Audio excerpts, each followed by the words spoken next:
What trends have we seen that have led to a reincarnation of the plant-based lifestyle, and what's bringing us towards that? Why is it happening? Why are we here today and it's become super popular? So let's get some thoughts on that.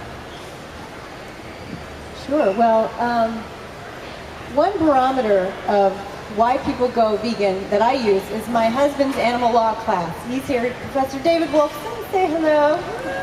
He doesn't love the spotlight like I do. And he always asks people, or people tell him in his animal law class why they're veg or vegan. And now more and more it's about the environment. And more and more students are, for environmental reasons, going vegetarian or vegan.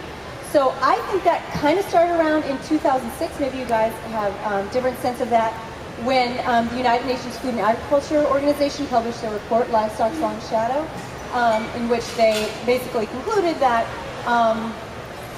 the most serious environmental problems that we're facing right now are due to animal agriculture. It's a huge contributor.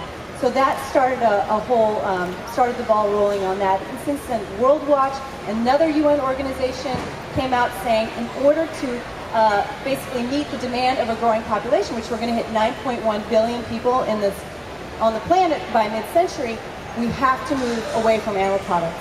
So they've said that, and because of the more and more attention that the environmentalists are getting, we're getting more and more environmentalists going vegan and vegetarian as a result. Marisa took my really smart sounding answer, so I'm going to go to the next one, which is celebrity. And I think a lot of celebrities in the last few years have been experimenting with veganism, vegetarianism, and raw foods, and a gluten-free diet as well. And the more celebrities stand up and say, I'm trying this, and it made an effect on my health. Like just in the last week, Miley Cyrus came out and said she's doing gluten-free and dairy-free, and what a huge impact that's had on her diet. And if you look at her, she looks remarkably different than she did a year ago. So the more celebrities step up and say, I'm doing this, they really provide a role model for a lot of people. I see what's happening now as the first harvest of seeds that were planted a really long time ago. In the early 1970s, we had Francis Moore Lappé with Diet for a Small Planet that first made the connection between vegetarian eating, world hunger, and the environment. Animal Liberation, another book from the 70s, actually started the animal rights movement. There was a day when there was no PETA. And all of these things came together. In the early 80s, if anybody remembers, there was a book called Fit for Life. It sold over 40 million copies.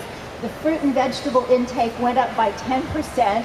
And all these people started planting seeds so long ago. And now, first harvest, and what's really exciting is that we're still planting seeds. So there is going to be a harvest coming that I think is beyond our wildest dreams. From a GMO perspective, it is absolutely on fire. Over 20 states have introduced labeling bills this year. That's unprecedented. There was 1 million signatures handed into the FDA in March. 55 congressmen asked the FDA for labeling. California will hand in 850,000 signatures for their labeling bill, which will be on the ballot in November. And non-GMO labels are one of the fastest growing labels in America for the past 3 years. I think the primary reason is the concern about the health dangers of GMOs, which are very real and very powerful now, which we'll be talking about in the next hour on the main stage. Thank you. I bring a restaurant perspective a lot to what I feel after all these years. My team and I figured out recently, over about a 20-year period, we have fed probably 4 million meals to the vegan community. Or even if they were not vegan, they came to the restaurant and had a vegan meal with us, of course. I'm feeling a little bit, for want of another word, this morning I was thinking about being part of this panel. I was very excited about it. But I think we got to get back to some of the early cliches we've been talking about, some of the stuff Victoria brought up, is that we are what we eat. You know, that's one that people still don't really get. One of the philosophies my partner and I have used for years, it's harder to change people's food habits than their religion or their politics. That's how inbred eating is for the masses of people. In fact, last week the Times had an article on veganism, and the writer got to the thing that kind of even addressed it deeper, in a deeper level than I ever have. She said it's almost in our DNA, how we grow up, how we're fed, and the eating habits are developed so early. So those of us who are constantly asked questions about how do you become a vegan? What's it feel like? What's it look like? Well, I didn't get it until I was in my 50s. And I'm going to be 75 next month, so I'm like the poster boy of the industry. I think that's awesome. So cool.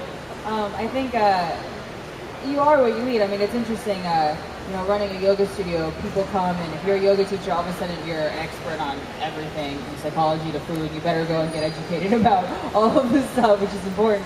So one cool thing about practicing yoga is you're actually growing this part of your brain right here, the third eye, but it's called the insula, and it's responsible for your intuition and your creativity. And what it does when you practice yoga and deep breathing and meditation is it actually rewires your brain to want to eat plants and carrots and hummus and broccoli rather than oils and fats and animal products and all this stuff. So I think it is important to educate people about the health benefits too, because you know you're going to look better, you're going to feel better, you're going to have more energy if you eat this way. And unfortunately, we're all addicted to foods and gluten and sugar and all of this stuff that it's really hard to get off this stuff. So just starting small and changing one thing is, I know for me, led myself to a whole rabbit hole of feeling awesome.